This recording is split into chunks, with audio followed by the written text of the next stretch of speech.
اعوذ باللہ من الشیطان الرجیم بسم اللہ الرحمن الرحیم۔ عزیزان مان، آج دسمبر 1981 کی 18 تاریخ ہے اور درس قرآن کریم کا آغاز سورہ الاحقاف کی آیت 24 سے ہو رہا ہے، 46/24۔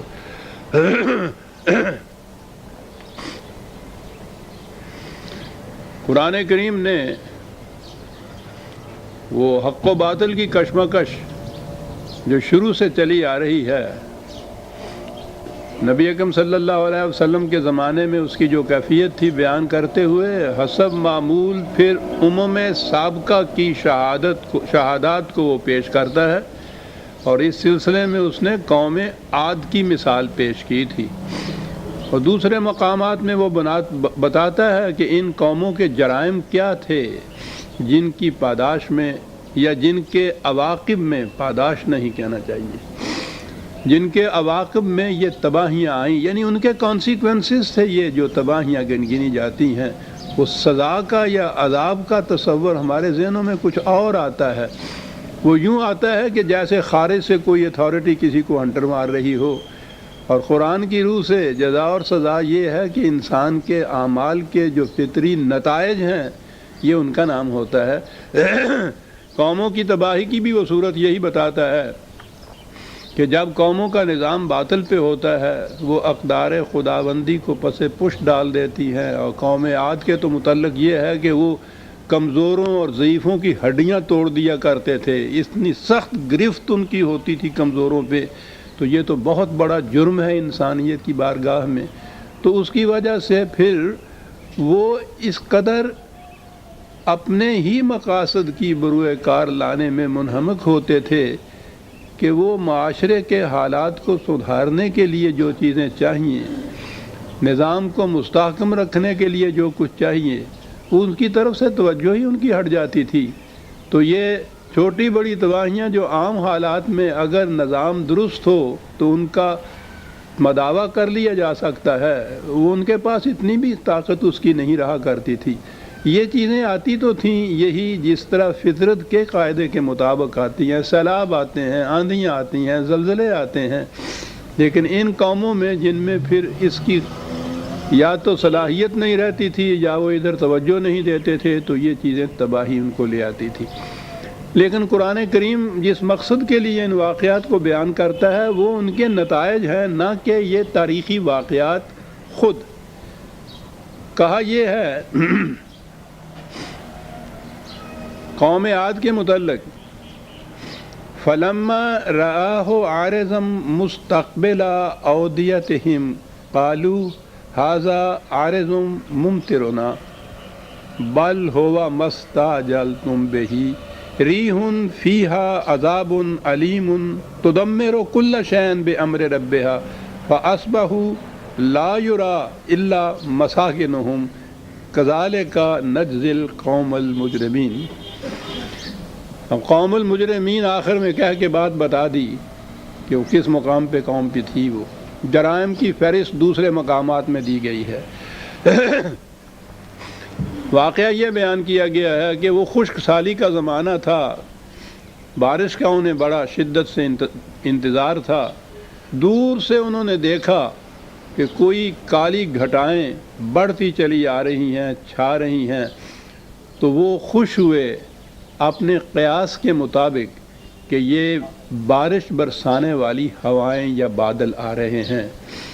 لیکن جب وہ آگے بڑھیں تو وہ بارش برسانے والی نہیں تھی، وہ تو ایک آندھی کا جھکڑ تھا کہ جس نے ان کی ہر چیز کو تباہ کر کے رکھ دیا، اور کہا یہ ہے کہ جاؤ دیکھو ان کی بستیوں کے کھنڈرات کو، کہ پھر اس کے بعد ان میں بسنے والا کوئی نہ رہا، صرف مکان باقی رہ گئے، مکانوں کے بھی نشانات باقی رہ گئے۔ وہ یہ ہمارے ہاں ریونیو والوں کے ہاں ایک اصطلاح ہوتی ہے، وہ دے بے چراغ، تو اس کے معنی ہوتا ہے ویران قصبہ، ویران گاؤں کہ جس میں آبادی نہ ہو، وہاں کاش نہ ہوتی ہو. بے چراغ بہت اچھی اصطلاح ہے کہ جس میں دیا نہ جلتا ہو. تو دیا تو جلتا ہے جہاں انسانوں کی آبادی ہوتی ہے. تو یہ قرآن کہتا ہے کہ پھر یوں تم دیکھو کہ ان کے مکانوں کے کھنڈرات تو رہ گئے لیکن ان میں بسنے والا کوئی نہ رہا. پھر اس کے بعد کہا کہ یہ ہوتا ہے نتیجہ اس قوم کا کہ جو جرائم پر اتر آتی ہے. اگلا ٹکڑا بھی اس کے ساتھ ہے لیکن میں بعد میں لوں گا. یہ جو آیات ہیں اس میں ہمارے لیے بہت بڑا سبق ہے جو قرآن نے بیان کیا ہے. انہوں نے قیاس یہ کیا، اندازہ یہ لگایا کہ یہ جو بادل اٹھ رہا ہے یہ ان کے لیے بڑا ہی سرسبزی اور شادابی کا باعث ہوگا. بڑی خوشی ہوئی انہیں یہ دیکھ کے کہ وہ مینہ برسانے والا بادل آ رہا ہے، لیکن در حقیقت وہ مینہ برسانے والا نہیں تھا، وہ تو ان کو تباہ کرنے والا ایک جھکڑ تھا جو چلا آ رہا ہے. اب یہ چیز جو اس کے اندر جو ایک بڑا گہرا فلسفہ چھپا ہوا ہے یا ہمارے لیے جو حکمت اس کے اندر ہے وہ یہ واقعہ نہیں بلکہ یہ ہے کہ انسان اپنی نگاہ میں اپنے اندازے کے مطابق اپنے قیاس کے مطابق ایک چیز کو اپنے لیے بڑا ہی منفعت بخش سمجھتا ہے، فائدہ مند سمجھتا ہے، لیکن در حقیقت وہ اس کے لیے تباہ کن ہوتی ہے. افراد میں بھی یہ چیز آپ دیکھیں گے کہ ایک شخص سمجھدار ہر طرح سے عقل و فکر کو کام میں لا کے کسی ایک کاروبار میں ہاتھ ڈالتا ہے، کوئی ایک اسکیم اختیار کرتا ہے، لیکن آخر الامر جا کے معلوم ہوتا ہے کہ وہ تو بڑی نقصان رساں تھی، بڑا ہی نقصان اس کے اندر ہوا. یہ روزمرہ کا ہمارا تجربہ ہے کہ ایسا ہوتا ہے. قوموں کی زندگی میں تو پھر یہ تباہیاں بڑی ہی لامحدود پیمانے پہ ہوتی ہیں. ایک قوم اپنے ہاں ایک نظام وضع کرتی ہے یہ سوچ کر یہ سمجھ کر کہ یہ اس قوم کے لیے بڑی ہی منفعت بخش ہوگی، لیکن وہی نظام جو ہے ذرا آگے چل کے نظر آ جاتا ہے کہ وہ تو بڑا ہی تباہ کن تھا. یہ جتنی قومیں تباہ ہوئی ہیں اگلی آیت میں یہ کہا ہے کہ وہ اس قدر جاہل اور بے وقوف نہیں تھیں، اندھی نہیں تھیں، بہری نہیں تھیں، سب کچھ دیکھتی تھیں. تو سب کچھ دیکھنے بھالنے کے باوجود وہ جو کچھ فیصلے کرتی تھیں اپنے لیے، جو نظام جس قسم کا انہوں نے کام کر رکھا تھا، دیکھتے بھالتے ہوئے دیدہ دانستہ اپنی علم و بصیرت کی روح سے وہ سمجھتے یہ تھے کہ یہ بڑا ہی خوش آئند، بڑا ہی منفعت بخش نظام ہے، بڑا مستحکم نظام ہے، لیکن اس کی بنیادوں کے اوپر تباہی، بنیادوں کے اندر تباہی کے آثار مضمر تھے اور وہی تباہ کن ثابت ہوا ان کے لیے. یہ انسانیت کی تاریخ ہی نہیں بلکہ انسانی زندگی کے لیے اس کے اندر بہت بڑا ایک فلسفہ مضمر ہے. پھر کیا کیا جائے؟ عقل و فکر کو کام میں لا کے علم و بصیرت کی روح سے اندازے کے مطابق انسان ایک فیصلہ کرتا ہے، ایک فرد اپنے لیے، ایک قوم پوری قوم کے لیے، ایک مملکت پوری مملکت کے لیے، اور فیصلہ کے بعد وہ نظر آتا ہے کہ جس چیز کو بڑا ہی منفعت بخش سمجھا تھا وہ بڑی تباہ کن ثابت ہوئی آخر میں جا کر. پھر کیا کیا جائے؟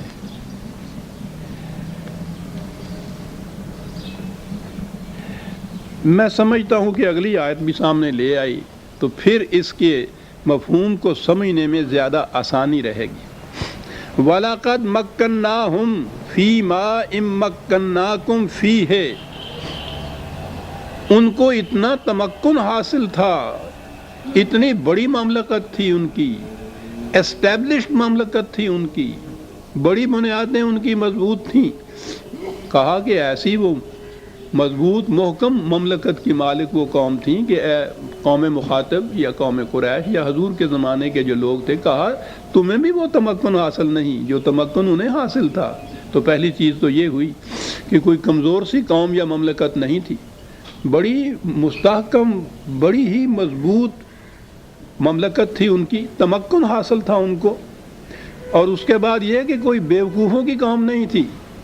جعلنا لهم سمعا و ابصارا و افئدہ، عقل و فکر، علم و بصیرت، سمجھنے سوچنے کی ساری صلاحیتیں حاصل تھیں، تو بڑی متمکن مملکت، علم و بصیرت بھی سب حاصل ہے، لیکن اس کے باوجود تباہی آ گئی۔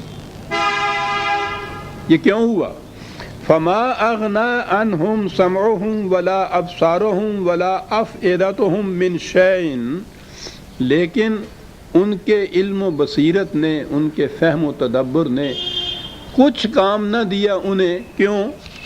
اذ کانوا یجحدون بآیات اللہ وحاق بہم ما کانوا بہ یستہزئون، جب انہوں نے اقدار خداوندی کی طرف سے چشم پوشی کی، انکار کیا، ضد کی کہ ہم اس کے مطابق نہیں نظام قائم کریں گے، اس کی خلاف ورزی کی، یہ جب انہوں نے کیا تو نہ تو علم و بصیرت کسی کام آیا، نہ مملکت کا اقتدار اور تمکن جو تھا وہ ان کے کسی کام آیا۔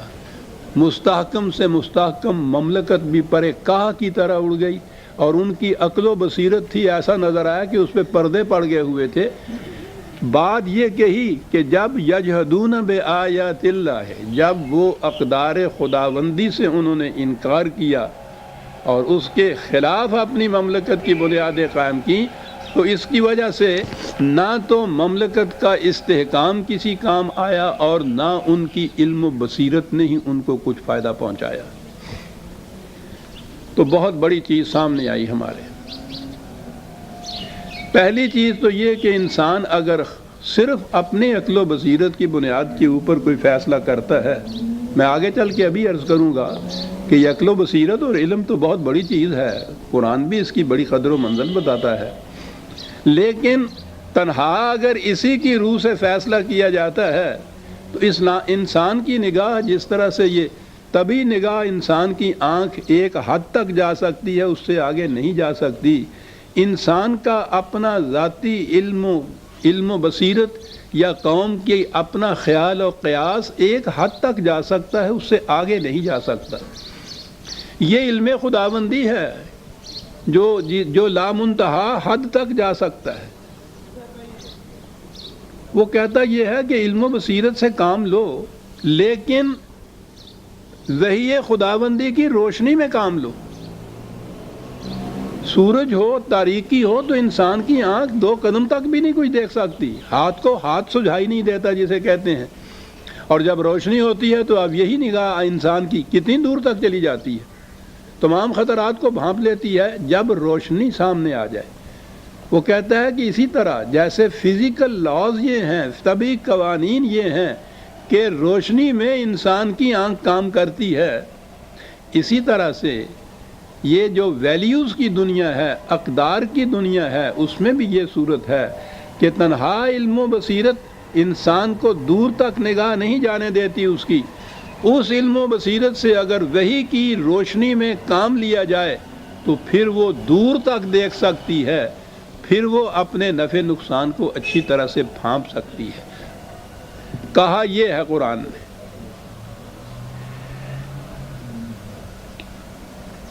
میں سمجھتا ہوں قرآن کریم نے، پہلے اسی کی آیت کو لیں پھر ہم اس کی تشریح میں دیکھیں گے، اقبال نے بڑی عمدگی سے تشریح کی ہے۔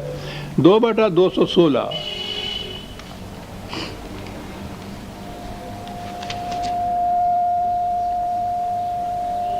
وَعَسَىٰ أَن تَكْرَهُوا شَيْئًا وَهُوَ خَيْرٌ لَكُمْ وَعَسَىٰ أَن تُحِبُّوا شَيْئًا وَهُوَ شَرٌّ لَكُمْ۔ صرف تنہا اپنی عقل سے فیصلہ کرو گے تو ہو سکتا ہے کہ ایک چیز تمہیں بظاہر بڑی ہی قابل نفرت نظر آئے، ایسی نظر آئے جس سے تمہاری طبیعت ابا کرے، لیکن در حقیقت وہ تمہارے لیے بڑی منفعت بخش ہو۔ اور ایک شے جس کے تم اوپر فریفتہ ہوتے چلے جاتے ہو، مرتے جاتے ہو، جس کے لیے ہو سکتا ہے کہ وہی تمہاری موت کا باعث ہو۔ تمہاری آنکھ دور تک نہیں دیکھ سکتی۔ کہا کہ وحی کی روشنی میں دیکھو ان چیزوں کو، پھر ہر شے کی حقیقت تمہارے سامنے آ جائے گی۔ ایک ظواہر ہوتا ہے، بظاہر ایک چیز آپ کو نظر آتی ہے، بڑی خوشنما نظر آتی ہے، اور در حقیقت آپ کے لیے تباہی کا موجب ہوتی ہے۔ وہ مصری نہیں ہوتی، سنکھیا پیسا ہوا ہوتا ہے۔ تو کہا کہ یہ اس لیے تنہا اس چیز کے اوپر انحصار نہ کرو کہ تمہاری علم و بصیرت نے کیا فیصلہ کیا ہے۔ یہاں اب آئیے اہم سوال آ گیا۔ ایک نظام ہے جو اس وقت ساری دنیا میں چلا جا رہا ہے، وہ نظام ہے جس کو سیکولرزم کہتے ہیں۔ لفظ بڑا عام ہے، جیسا کہ میں اکثر کہا کرتا ہوں، ان اصطلاحات کے معنی کو جب تک سمجھ نہ لیا جائے یا متعین نہ کر لیا جائے، ڈیفائن نہ کر لیا جائے، بات سمجھ میں نہیں آتی۔ بڑے باتیں چل رہی ہیں، جھگڑے چل رہے ہیں، سیکولرزم صاحب، اسلام بھی سیکولر ہے جی، اور سیکولرزم میں کیا خرابی ہے جی، سیکولرزم ہوتا کیا ہے یہ کوئی نہیں بتاتا۔ قرآن یہ بتاتا ہے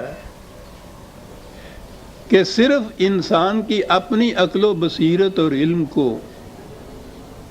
فیصلہ کن چیز سمجھ لینا، اسی کے مطابق فیصلے کرنا، اور کوئی ایسی حد نہ باندھنا کہ جس کے اندر رہتے ہوئے وہ فیصلے کیے جائیں۔ یعنی الٹیمیٹ اتھارٹی، آخری اتھارٹی انسانوں کے اپنے فیصلے کو لینا۔ اور قرآن یہ ہے کہ خدا کی طرف سے جو حدود متعین کی گئی ہیں، ان حدود کے اندر رہتے ہوئے علم و عقل و بصیرت سے کام لو۔ یہ ہو گیا اسلام، یعنی حدود خداوندی کے اندر رہتے ہوئے عقل اور علم و بصیرت سے کام لینا اسلام، اور حدود سے ناآشنا ہو کے صرف علم و عقل انسانی کے مطابق کام لے کے فیصلے کرنا سیکولرزم۔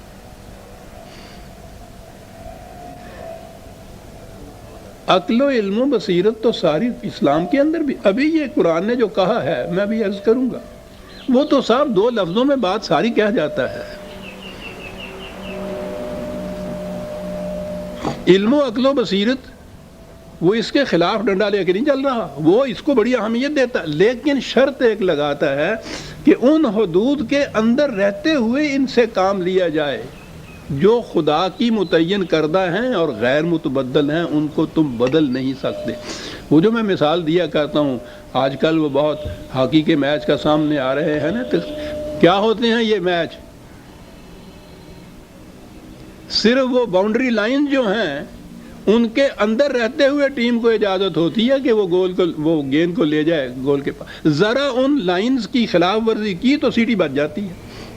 اور اگر کوئی اس قسم کا میچ ہو جس میں یہ لائنز ہوئی نا،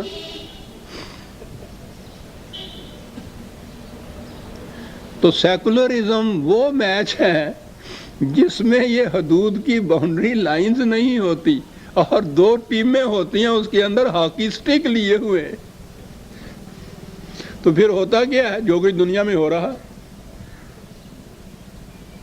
یہ تو وہ چار لائنیں ہیں جو حقیقت میں ان کو ڈسپلن کے اندر رکھتی ہیں، اور پھر وہ ریفری تو سیٹی بجاتا ہے۔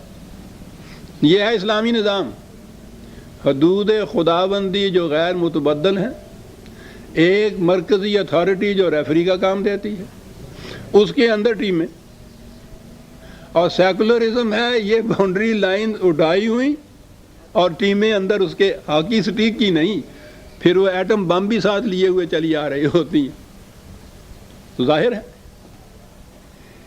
کتنی عظیم حقیقت ہے جو قرآن کہہ جاتا ہے کہ وہ تباہ اس لیے ہوئی، عقل اور بصیرت اور علم و تدبر وہ سب کچھ رکھتی تھی، لیکن وہ باؤنڈری لائنز ان کے پاس نہیں تھی، حدود فراموش تھی، حدود میں بلیو نہیں کرتی تھی، اور کہا کہ اس لیے وہ تباہ ہوئی، قوم بچے گی وہ علم و بصیرت سے وہ کام لے، لیکن حدود خداوندی کے اندر رہتے ہوئے ان سے کام لے۔ یہ ہے جو اسلام ہوگا، اور یہ ہے کہہ رہا کہ وہ تمام نوع انسانی عالمگیر انسانیت کے لیے منفعت بخش ہوگا، کیونکہ اس کی حدود جو ہیں وہ عالم انسانیت کی منفعت کو سامنے رکھ کے باندھی گئی ہیں، حدود خدا کی۔ یمکث فی الارض ما ینفع الناس، بقا اسی عمل کے لیے ہے جو پوری نوع انسانی کی منفعت کے لیے کیا جائے۔ یہ ہے جو لائن اس نے کھینچی ہے، منفعت کے لیے، تخریب کے لیے نہیں۔ اب آئیے اس طرف، کہ انسان تنہا اپنے علم و عقل سے، وہ جو قرآن نے کہا ہے کہ بیشتر ایسا ہوتا ہے کہ ایک چیز کو تم اچھا نہیں سمجھتے، ناپسندیدگی کی نگاہ سے دیکھتے ہو، وہ تمہارے لیے بڑی منفعت بخش ہوتی ہے، وہی سے پوچھو کہ یہ میرے لیے فائدہ مند ہے یا نہیں، اور ایک شے جسے تم بہت پسند کرتے ہو سکتا ہے کہ وہ تمہارے لیے بڑی تباہ کن ہو، خود نہ فیصلہ کرو، دیکھ لو کہ وہی کی لائن کے اندر میں یہ کچھ کر رہا ہوں، کہیں اس سے تجاوز تو نہیں کر رہا۔ یہ حدود کا لفظ قرآن کا ہے، باؤنڈری لائن اس کا ترجمہ ہے۔ تو تنہا انسان، ایک فرد اپنے فائدے کی سوچ سکتا ہے۔ حیوانی فطرت کا تقاضا ہے کہ ہر شخص پریزرویشن آف سیلف کے لیے، اپنی زندگی کے تحفظ کے لیے سوچے، دوسرے کے لیے سوچ ہی نہیں سکتا، حیوان نہیں سوچ سکتا۔ کوئی حیوان کسی دوسرے حیوان کی حفاظت نہیں کرتا۔ قوت اگر حاصل ہوتی ہے شیر کو تو اس لیے کہ وہ ہرن کو کھا جائے، حدود کے اندر قوت اس لیے حاصل ہوتی ہے کہ کمزور کی حفاظت کی جائے۔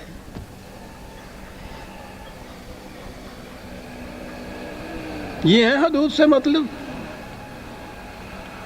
اس لیے کہا یہ کہ انسان یا قوم یا فرد اگر ان حدود کی طرف سے آنکھیں بند کر کے از خود فیصلے کرے گا تو وہ فرد کے لیے بھی تباہی کا موجب ہو سکتی ہے، قوم کے لیے بھی، نوع انسانی کے لیے بھی، کیونکہ یہ سارے فیصلے فرد اپنے تحفظ کے لیے چاہتا ہے، قوم اپنی منفعت کے لیے چاہتی ہے۔ تو جہاں اپنی اپنی منفعت اور تحفظ کے لیے سب کچھ سوچا جائے اور حدود کوئی ہو نہیں، تو اس کا نتیجہ تو ظاہر ہے نا۔ اتنی عظیم چیز کہی قرآن نے کہ علم و عقل، علم و بصیرت نہایت ضروری چیز ہے، لیکن حدود خداوندی کے اندر رہتے ہوئے یہ میچ کھیلو۔ یہ اگر نہ کرو گے تو اس کا نتیجہ تباہی ہوگا، ٹکراؤ ہوگا ایک دوسرے کے ساتھ۔ ہر فرد، ہر قوم اپنی اپنی منفعت، اپنی اپنی بقا، اپنی اپنی زندگی، اپنی اپنی قوت کے لیے نبرد آزما ہوگی اس میدان میں، اور جب یہ ہوگا تو ٹکراؤ ہوگا، اور جب ٹکراؤ ہوگا تو اس کا نتیجہ تباہی ہوگا۔ اقبال نے اس چیز کو بڑی عمدگی سے بیان کیا ہے۔ وہ تو جب آتا ہے تشریح کے اوپر تو یہ ہے مصنوعی ان کی پس سے باعث کرد اے اقوام شرق۔ بات مصرع یہاں سے شروع کرتا ہے، آدمی اندر جہان خیر و شر، کم شناست نفع خود را از ضرر۔ اس دنیا میں جہاں نقصان اور فائدے کی ساری چیزیں بکھری ہوئی ہیں، تنہا اپنی عقل کی روح سے وہ فیصلہ کرتا ہے تو نہیں پہچان سکتا کہ اس کے لیے فی الحقیقت نفع کا، منفعت کا باعث کیا چیز ہے اور اس کے لیے تباہی کا باعث کیا چیز ہے۔ آج خود نہیں یہ کر سکتا۔ یہاں یہ تو دیا اس نے اصول، میں آگے عرض کروں گا کہ پھر وہ کیا کہتا ہے، لیکن کہتا یہ ہے وہ لفظ حلال اور حرام کو وہ لایا ہے، اور میں پہلے ہی عرض کر دوں جو بات اس نے کہی ہے کہ نیست این کار فقیہاں اے پسر، فقہ کی روح سے نہ پوچھو تم حلال اور حرام کیا ہوتا ہے۔ ان کے ہاں تو یہی ہوتا ہے کہ کوا حلال ہے یا کوا حرام ہے، مرغی حلال ہے یا مرغی حرام ہے۔ وہاں تو حلال و حرام یہ ہوتا ہے۔ اس نے کہا کہ حلال اور حرام تو یہ ہے، رزق حلال اور رزق حرام۔ ابھی دیکھیے کیا کہتا ہے وہ، تانا دانی نقطہ عقل حلال بر جماعت زیستن گردل وبال۔ اگر یہ جو چیز کے وحی خداوندی نے جائز قرار دی ہے وہ عقل حلال سمجھ لیجئے، جن حدود کے اندر رہتے ہوئے تم کو بھاگنے دوڑنے، گیند کے پیچھے جانے کی اجازت دی گئی ہے، وہ عقل حلال ہے۔ کہتا ہے جب یہ تمیز اٹھ جائے تو پھر تو انسان کا معاشرے کے اندر رہنا وبال جان ہو جاتا ہے۔ معاشرے میں اگر یہ تمیز اٹھ جائے ان حدود کی، اور سٹرکس کی جگہ ایٹم بم پاس ہوں ان کے، وہ کہتا ہے سوچو تو صحیح کہ پھر اس معاشرے میں تمہارا حشر کیا ہوگا۔ کیا بات ہے، عقل حلال کی اگر تمیز اٹھ جائے عزیزان مان دور جا کے کہیں دیکھنے کی ضرورت ہی نہیں. سورج ببھی حالم مپرس، ہم تو اس معاشرے میں رہ رہے ہیں، ساری دنیا آج اس معاشرے میں رہ رہی ہے جہاں عقل حلال کی باؤنڈری لائن نہیں لگی ہوئی ہے. تانہ دانی نقطہ عقل حلال بر جماعت زیستن گردد وبال، تباہ ہو جاتی ہے وہ. آہ یورپ زی مقام آگاہ نیست. اس وقت ساری دنیا پر تہذیب مغرب چھائی ہوئی ہے. وہ مخاطب تو مغرب کو کرتا ہے کہ وہ سرچشمہ ہے ان تمام چیزوں کا، لیکن در حقیقت وہ اس نظام کو لیتا ہے، اس نظریے کو لیتا ہے جس کی روح سے باؤنڈری لائنز مٹا کے میچ کھیلے جا رہے ہیں. اسی تمثیل میں بڑھتا جاؤں گا میں آگے. آہ یورپ زی مقام آگاہ نیست، چشم او ینظر بنور اللہ نیست. یہ ایک حدیث شریف ہے کہ اتقوا فراست المومن انہ ینظر بنور اللہ. مومن کی فراست سے محتاط رہو اس لیے کہ وہ خدا کی روشنی میں چیزوں کو دیکھتا ہے. دیکھا صحیح حدیث کس طرح سے ایک تابندہ گوہر کی طرح چمک کے سامنے آ جاتی ہے. خدا کی دی ہوئی روشنی کی نگاہ اس کی نگاہ دیکھتی ہے. اس سے محتاط رہو. تمہاری نگاہ کی حد یہاں تک ہوتی ہے، اس کی حد بہت دور تک آگے جاتی ہے کیونکہ وہ نور اللہ کی روشنی میں دیکھ رہا ہوتا ہے. یورپ کو یہ مقام کہتا ہے حاصل نہیں ہے. او نہ داند از حلال و از حرام، حکمتش خام است و کارش نا تمام. وہ تمیز ہی نہیں جان رہا حلال اور حرام کی، اس لیے اس کی اسکیمیں بھی تباہ کن ہوتی ہیں، اس کا اپنا انجام بھی تباہ کن ہوتا ہے. اب دیکھیے حلال اور حرام کس کو یہ کہتا ہے. میں نے عرض کیا ہے نا کہ یہ ٹھیک ہے، یہ مسائل ہیں کہ یہ حلال ہے یہ حرام ہے، لیکن قرآن کی روح سے جس کو یہ کہہ رہا ہے حلال اور حرام کے معنی کیا ہیں؟ امت بر امت دیگر چرد. اور اگلی بات یہ ہے کہ دانا ایمی کارد آن حاصل برد.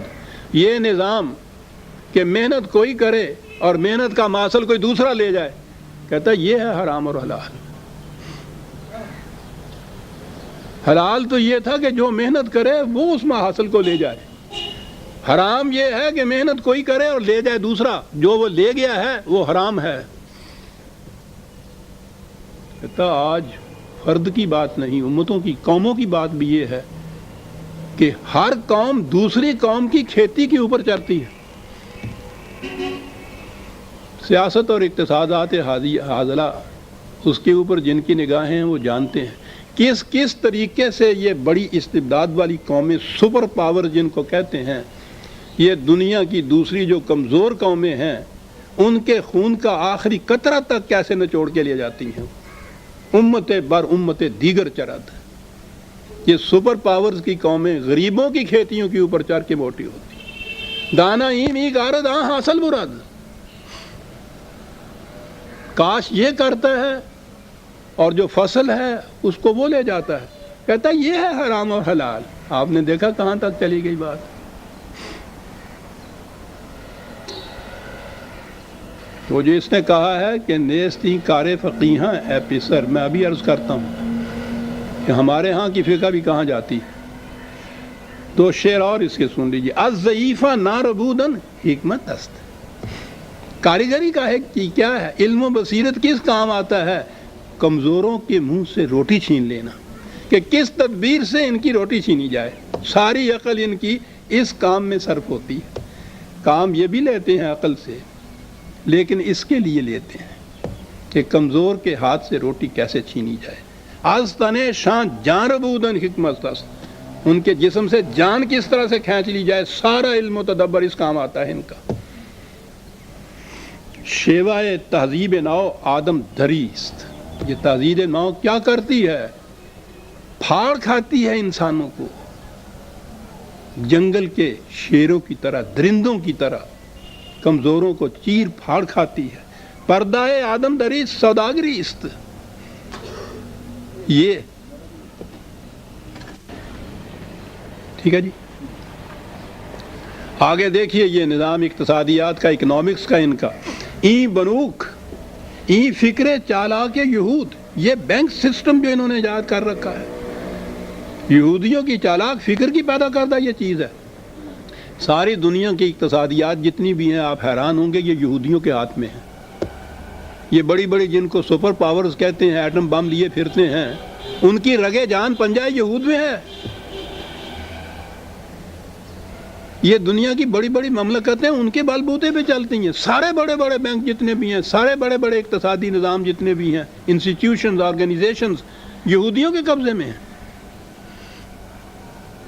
ای بنوک یہ بینک فکر چالاک یہود، بڑی تیز فکر ہے ان کی۔ انسان کو پتہ ہی نہیں چلتا کہ اس کی محنت کی کا محاصل کس طرح سے وہ لیے چلے جا رہے ہیں، کس کس طریقے سے لیے جا رہے ہیں۔ نور حق از سینہ آدم ربود، اور اس نے اس معاشی غلط باطل کے معاشی نظام میں گرفتار کر کے اس کے سینے سے خدا کا نور ہی چھین کے وہ لے گئی۔ تا تہو بالا نہ گردد ای نظام، دانش و تہذیب و دین سودائے خام دین۔ جب تک یہ نظام تباہ نہیں ہوتا، کون سا نظام؟ یہ محنت کر کے کاشت کرے وہ فصل لے جائے، اس قسم کا اقتصادی نظام کہ جس میں یہ میں آپ کو سمجھاؤں کہ یہ بات کیا ہے، جسے بینک یا ہم ربا جسے قرآن کہتا ہے۔ قرآن کریم کی روح سے یہ محنت جو ہے اس کا جو حاصل اس سے ہوتا ہے وہ ہے جسے نفع کہا جاتا ہے۔ معاوضہ محنت کا ہے، صرف روپیہ انویسٹ کر کے اس کے اوپر کچھ لے لینا یہ ربا ہے، یہ حرام ہے قرآن کی روح سے۔ اور اتنا بڑا یہ جرم عظیم ہے، قرآن نے کسی اور جرم کے متعلق یہ نہیں کہا کہ اگر تم اس نظام سے، اس جرم سے باز نہ ہو تو خدا اور رسول کی طرف سے اعلان جنگ ہے تمہارے خلاف۔ کسی اور جرم کے متعلق یہ نہیں آیا، اس کے متعلق یہ آیا ہے۔ اور یہی ایک چیز ہے، یعنی محنت ایک شخص کرتا ہے اس سے تو اس کو کچھ معاوضے کا حق حاصل ہے۔ ایک شخص کسی طرح سے روپیہ اکٹھا کر لیتا ہے اور بیٹھا ہوا ہے اور اس کا روپیہ اس کو لیے چلا آ رہا ہے منفعت، تو یہ کہاں سے لیے چلی آ رہی ہے؟ یہ روپیہ ڈھیر جو لگا ہوا ہے، یہ کہیں کدال تو مارتا نہیں، محنت تو کرتا نہیں، یہ ڈھیر روپے کا یہ کیسے شام کو یہ 100 روپیہ اس کے اوپر بڑھ جاتا ہے؟ بچے تو دیتا نہیں۔ یہ 1000 روپیہ کیا کرتا ہے جس سے یہ شام کو 100 اس کے اوپر آ جاتا ہے؟ یہ کہاں سے آتا ہے؟ وہ جو محنت کر رہا ہے یہ اس کی محنت کا محاصل ہے نا جو اس میں آج مل جاتا ہے۔ یہ صرف روپیہ انویسٹ کرتا ہے اور بیٹھا ہوا ہے، وہ محنت کر رہا ہے، اس بیچارے کی محنت میں سے شاید روپے میں سے اس کو 4 آنے بھی نہیں ملتے، 12 آنے یہ ڈھیر لے جاتا ہے، وہ جو آرام سے بیٹھا ہوا ہے گھر میں۔ اسے ربا کہتے ہیں۔ محض سرمایہ کے اوپر منافع قرآن کی روح سے ربا ہے۔ اب اس کے لیے جو بحثیں ہیں نا کہ یہ سود، وہ سادہ سود حرام ہے اور وہ سود مرکب حرام ہے، اور یہ بینک کا سود اور ہے، اور یہ منافع اس کو کہتے ہیں یہ اور ہے، یہ ساری باتیں باطل ہیں۔ قرآن نے ایک لفظ میں ساری بات کہہ دی ہے۔ یاد رکھو، تم اگر کسی کو دیتے ہو کوئی چیز، کسی کی مدد کرتے ہو روپے سے، وَلَكُمْ رُءُوسٌ مِّنْ أَمْوَالِكُمْ، تو تم صرف اصل زر واپس لے سکتے ہو، اس کے اوپر ایک پیسہ زائد نہیں لے سکتے۔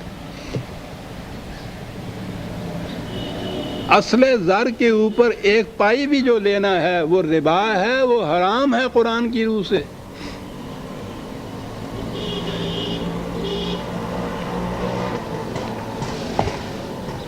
اب آئیے آگے۔ آدمی اندر جہان خیر و شر، کم شناست نفع خود را از ضرر، میں نے پہلے پڑھا تھا۔ کس نہ داند زشت و خوب کار چیز، دادائے ہموار و نا ہموار چیز۔ اگر وحی کی روشنی کے بغیر فیصلے کرتے ہو تو تمہیں پتہ نہیں چل سکتا کہ یہ راستہ جو ہے ہموار ہے یا نا ہموار ہے۔ وہ تو سورج چڑھے گا تو تمہیں پتہ چلے گا کہ راستہ کیسا ہے۔ اندھیرے میں تو ٹھوکریں کھاتا پھرتا انسان.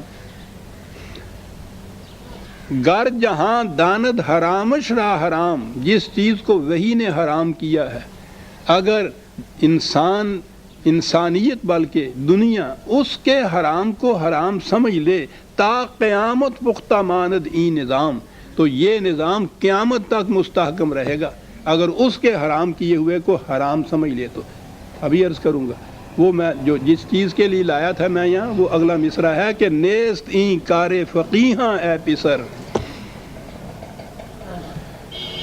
یہ فقیہوں کا کام نہیں ہے بیٹا. فقہ کی روح سے یہ باتیں نہیں سمجھ میں آ سکتی. با نگاہ دیگر اورا نگر، اس کو قرآن کی نگاہ سے سمجھو، بات سمجھ میں آئے گی. آپ کو معلوم ہے آپ کی فقہ کا کیا فیصلہ ہے؟ مزارعت حلال ہے. مزارعت کیا ہوتی ہے؟ آپ کی زمین، پہلی چیز تو یہی چیز کہ وہ آپ کی زمین کیسے؟ وہ قرآن تو ارض اللہ کہتا ہے ساری زمین کو، خدا کی زمین. وہ کہتا ہے اس میں اگر ملکیت کا حق کسی کو دیتے ہو اندادم من دولنا، خدا کے شریک بناتے ہو تم اس کو. تو پہلی بات ہی یہ، یہیں سے بات شروع ہوئی. جو ہی آپ نے اس کی زمین اور اس کی زمین کہہ دیا، یہ تو خدا کے ساتھ شرکت ہے. اس نے یہ ساری زمین نو انسانی کے سرچشمہ رزق قرار دیا ہے اس کو. اس سے انسانیت کی پرورش کا سامان پیدا ہوتا ہے. یہ کسی کی ملکیت کی بات نہیں ہے اس میں. پہلی چیز تو قرآن کی روح سے یہ ہوئی. فقہ آپ کی صاحب لا منتہا درجے تک کے لیے جتنے بھی جس کی زمین کے ہیں، جس کی جی چاہے اس کو ملکیت میں اپنے لے لے، سب جائز اور حلال. کوئی حد اور نہایت ہی نہیں ہے کہ کتنی. تو زمینت تو ہو گئی، پھر ملکیت آگے. اب وہ ساری زمین جن کو کہتے ہیں خود توا نہیں سکتا، کی کرے؟ وہ دے دیتا ہے دوسروں کو کاشت کرنے کے لیے. سارا سال یہ غریب کسان محنت کرتا ہے، کاشت کرتا ہے اس زمین میں. اس زمین کی آدھی فصل جو ہے وہ لے جاتا ہے جس کو کہتے ہیں جس کی زمین تھی، اور اس کی محنت کا صرف اس کو آدھا محاصل ملتا ہے. اور اگر ٹھیکے پہ دی ہوئی ہے تو وہ تو اس سے بھی زیادہ ظلم ہے. ٹھیکے کا روپیہ اس نے بہرحال اس کو دینا ہے، خواہ اس کی فصل سے اتنے پیسے اس کو ملے ہیں یا نہیں ملے. میں تو شروع میں گاؤں کا ہی رہنے والا ہوں. کاشتکار کے بچے بھوکے مر جاتے تھے سال کے بعد اگر فصل نہیں ہوتی تھی. ٹھیکہ دینا ہوتا تھا اس نے ذمہ دار کو، وہ پورا کر قرضہ اٹھا کے پورا کرتا تھا. کیوں؟ دانا ہی می کارداں حاصل برد. یہ ہے نا وہی چیز. کاشت یہ کرتا ہے، فصل وہ لے جاتا ہے. آپ کی فقہ اس کو مزارعت کہتی ہے اور یہ اس کی روح سے حلال ہے.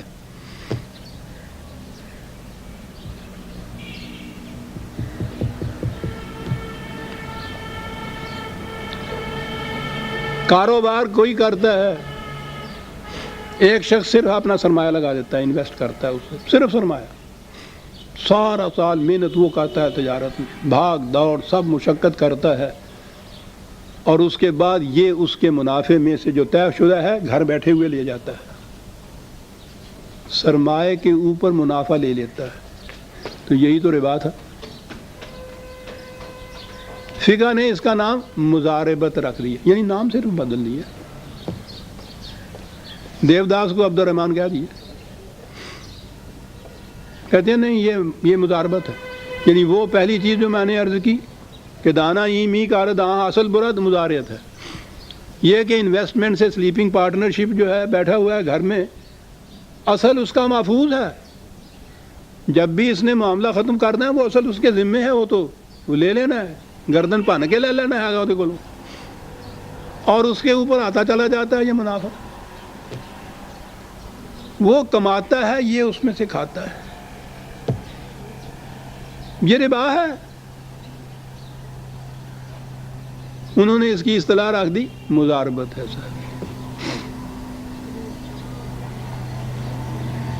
وہ جو اس نے کہا تھا کہ نیستی کار فقیہاں اے پسر، بیٹا یہ فقہ کی بات نہیں ہے. با نگاہ دیگر اورا نگر، اسے کسی اور نگاہ سے دیکھ. اور نگاہ تو ینظر بنور اللہ ہی ہے نا. خدا کی روشنی میں ان معاملات کو سمجھ، پھر بات سمجھ میں آئے گی کہ دانا ما حاصل اسی کا ہے جو کاشت کرتا ہے، منافع اسی کا ہے جو محنت کر کے کماتا ہے. یہ وہ چیزیں ہیں کہ جو خدا کے نور نے دی، وہی کی عائد کردہ حدود ہیں، باؤنڈری لائنز ہیں جو کھینچی ہوئی ہیں. ان کے اندر کرو جو کچھ کرنا ہے.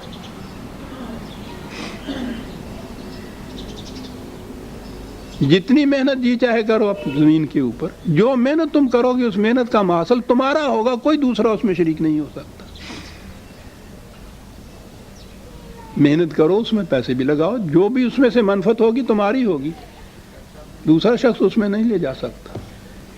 خدا کی حدود یہ تھی. اب یہ دیکھیے، یہ ہیں خدا کی حدود کے تابع نفع اور نقصان کی ڈیفینیشنز آپ کہیے، اس کی حدود مقرر کی ہوئی، یہ تو اس کی ہے. اور جب پھر انسان ایک فرد یا قومیں خود فیصلے کریں تو پھر خود فیصلے تو آپ جانتے ہیں جو کرتے ہیں. انفرادی یہ مزارعت جسے آپ کہتے ہیں، وہ تو ہمارے ہاں کی یہ ذمہ داری کا تو یہ معمول بن چکا ہوا ہے. گاؤں کے اندر یہ بڑے بڑے ذمہ دار، ان میں سے کوئی بھی خود جا کے محنت نہیں کرتا.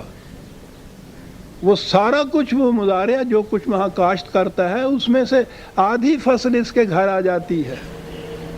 اور جس کو بغیر محنت کیے ہوئے اتنا کچھ ملے، پھر اس کا جو نتیجہ ہوتا ہے، پھر ان بڑے بڑے ذمہ داروں کے، ان کے جاگیرداروں کے پھر آگے جو وہ بیٹے ہوتے ہیں، اور وہ پھر جو کچھ کرتے ہیں وہ ہمارے سامنے. اور ٹھیک ہے، محنت نہ کی جائے اور مفت میں جو کچھ آیا جائے تو پھر تو فکر انسانی یہی کچھ کرتا ہے جو کچھ ہوتا ہے.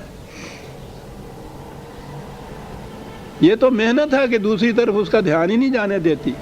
خون پسینہ شام تک جب ایک ہو جاتا ہے تو پھر آ کے جو وہ لیٹتا ہے، چارپائی بھی نہیں دیکھتا. وہ کسان جو ہوتا ہے بیچارہ اس طرح سے سوتا ہے، کیونکہ اس نے صبح 4 بجے پھر اٹھنا ہے. تو قرآن کی روح سے عزیزان من یہ ہیں حدود. اب یہ جو کہا ہے نا قرآن کریم نے،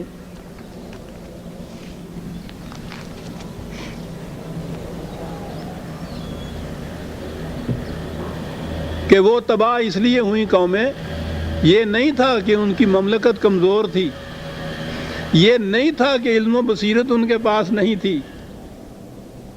ایک ہی چیز تھی کہ یہ جو حدود کھینچی ہوئی ہیں، وہی خدا بندی نے وہ ان کو مٹا دیتے تھے. اور اس کا نتیجہ تو کہا پھر نتیجہ یہ کہ جس چیز کو منفعت بخش سمجھتا ہے انسان اپنے نگاہ میں، اپنے قیاس کی روح سے، اپنے اندازے کی روح سے، قوم جس چیز کو بڑی منفعت بخش سمجھتی ہے وہی اس کی تباہی کا موجب بن جاتی ہے. اب اگلی بات قرآن نے یہاں یہ کہی، عقل و فکر. عزیزان من غور کیجئے، جیسا میں عرض کیا کرتا ہوں، این کتابیں نہیں اس چیزیں دیگر است. عام کتابوں کے مقابلے میں اس کا انداز ہی مختلف ہے. آپ کے ہاں 2 الگ الگ مسلک چلے آ رہے ہیں. ایک تو میں نے ابھی عرض کیا ہے، جس کو سیکولرزم کہتے ہیں اس دور میں، کہ صرف عقل انسانی ہے جو فیصلہ کن حقیقت تک پہنچتی ہے. اسی کی روح سے جو فیصلے ہوں گے وہ اسی ہی فیصلے ہوں گے. اس کے اوپر کوئی حدود نہیں ہے، کوئی کنٹرول نہیں ہے، کوئی حد بندی نہیں ہے اس کے لیے. جو میں نے عرض کیا کہ اس کو سیکولرزم کہتے ہیں. ساری دنیا میں یہی نظام چلتا ہے. یہ جسے آپ جمہوریت کہتے ہیں اور اس کے اتنے گن گاتے ہیں، وہ ہوتا کیا ہے؟ انسانوں کی اکثریت 51 جو فیصلہ کر لے وہ حق کا فیصلہ ہوتا ہے، صحیح فیصلہ ہوتا ہے، قانون بنتا ہے، عدل اس کے مطابق ہوتا ہے. انسانوں کا فیصلہ، اس فیصلے کے اوپر کوئی کنٹرول نہیں ہے، کوئی حد نہیں ہے. آخری چیز یہ ہے انسانوں کی عقل و بصیرت کا فیصلہ. تو ایک تو یہ ہوا کہ عقل و بصیرت کو یہ مقام دے دیا جائے کہ اس کے اوپر کنٹرول ہی کوئی نہ ہوا. ایک طرف یہ انتہا عقل و فکر کی، دوسری طرف ہمارے ہاں تصوف یا فقہ آئی. عقل و فکر کو سے کام ہی نہ لیا جائے، اس کو حرام قرار دیا جائے، لٹھ لے کے علم کے پیچھے پھرا جائے. ایک کو الف تینو درکار علموں بس کری ہو یار چلے ہوئے. اور یہ بات نہیں کہ یہ ہمارے ہاں کے کسی بھنگڑ خانے والے نے یہ چیزیں کہی ہوئی ہیں. بڑے بڑے آپ کے ہاں کے یہ مفکر اور عالم تصوف کی دنیا کے اندر جو پھر رہے ہیں، پہلی چیز تصوف کی دنیا میں یہ چیز علم اور عقل کے خلاف لٹ لیے پھر رہے ہیں. یعنی دوسری طرف یہ انتہا پہ آگے ایکسٹریمزم. ادھر ایکسٹریمزم یہ ہے کہ عقل ہی فیصلہ کن عقل کل ہے، کوئی حد نہیں اس کے اوپر، کوئی کنٹرول نہیں اس کے اوپر، یعنی اس کا وہ مقام ایک طرف تو، اور دوسری طرف یہ ہے کہ علم و عقل سے کام لینا جو ہے یہ حرام ہے.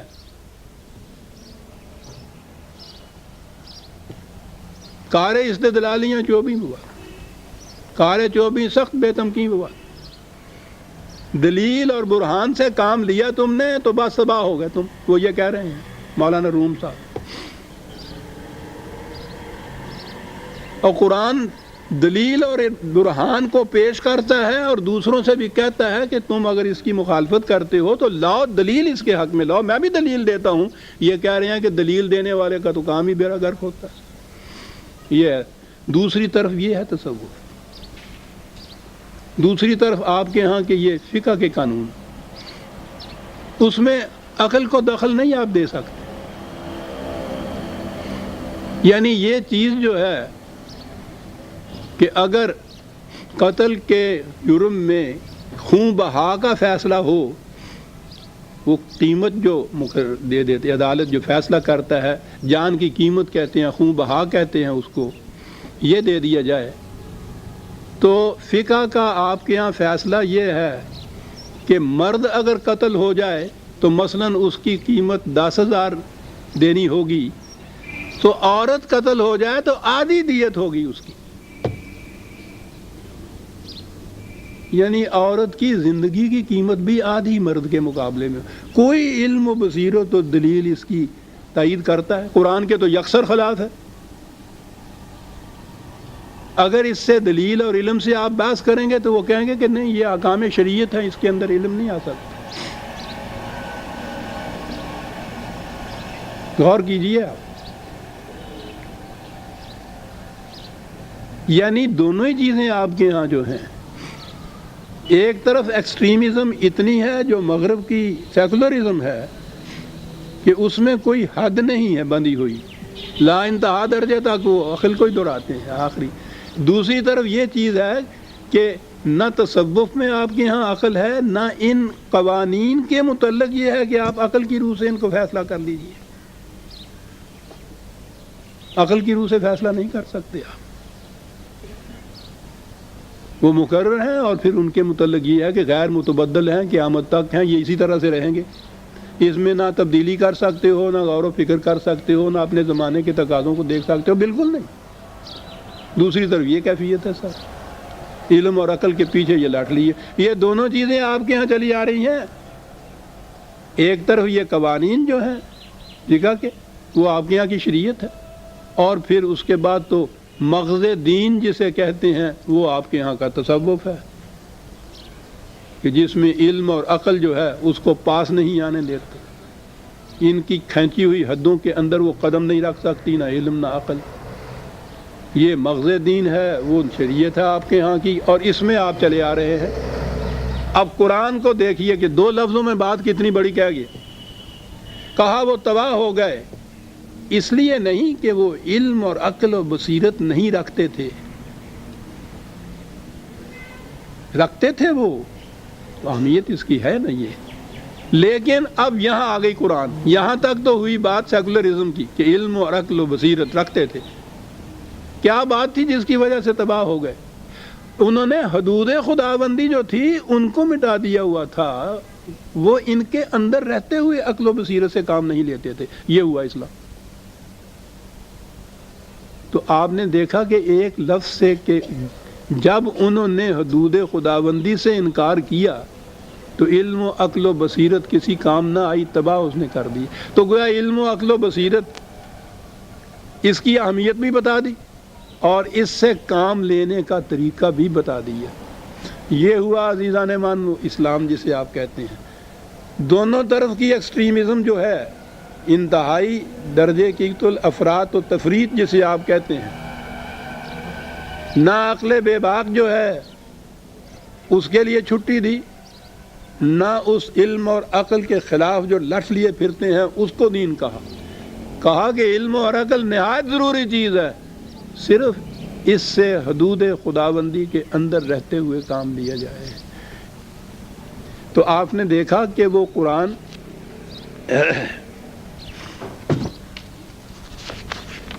دو لفظوں کے اندر اتنے بڑا جو اہم معاملہ چلا آ رہا ہے دنیا کے اندر کہ علم و عقل سے کام کیسے لیا جائے. دونوں ایکسٹریمزم جو آپ کے ہاں کی ہے، دو لفظوں میں وہ اس کو حل کرتا ہے. یہ کہنے کہ وہ تباہ ہوئے کیوں؟ اذ کانوا یجحدون بآیات اللہ. علم و عقل بالکل صحیح تھی، کام لینا چاہیے تھا، لیکن وہ اقدار خداوندی کی حدود کے اندر رہتے ہوئے انہوں نے کام نہ لیا اس سے، تو اسی سے تباہی آ گئی. تو کہا یہ کہ علم و عقل سے بالکل کام نہ لوگے جب بھی تباہی آئے گی. قرآن کہتا ہے کہ جہنم میں جانے والوں کی نشانی یہ ہے کہ وہ علم و عقل سے کام نہیں لیتے. ایک طرف تو یہ، دوسری طرف یہ کہ جہنم میں جانے والوں کی نشانی یہ ہے کہ وہ انتہا درجہ علم و عقل کو دیتے ہیں، اس کے سامنے حدود نہیں باندھتے. اور اسلام یہ ہے کہ علم و عقل سے حدود خداوندی کے اندر رہتے ہوئے کام لیا جائے. عزیزان مان کہا یہ نہ کرو گے وَحَاقَ بِهِم مَا كَانُوا بِهِ يَسْتَهْزِئُونَ. کیا بات ہے. ہمیں پتہ ہے کہ ان کو جب خدا کی وحی کی طرف دعوت دو تو یہ مذاق کرتے ہیں، اس کو کہتے ہیں ہم فوق البشر یا فوق فطر کسی چیز کو نہیں مانتے دنیا کے اندر. انتہا درجہ جو ہے انسان کی اپنی عقل کا، یہ مذاق کرتے ہیں اس چیز کو. تو جس چیز کو وہ مذاق کرتے تھے انہوں نے آ کے کس طرح سے ان کو گھیر لیا. یہ چیزیں جو ہے سورہ اعقاف کی میں سمجھتا ہوں، جی ہاں 2 ہی آیتیں ہم نے لی ہیں. بات بڑی اہم تھی، خدا کرے کہ بات میں وضاحت سے پیش کر سکا ہوں. سورہ اعقاف کی 27ویں آیت سے ہم آئندہ لیں گے. 2 اعلان ہیں.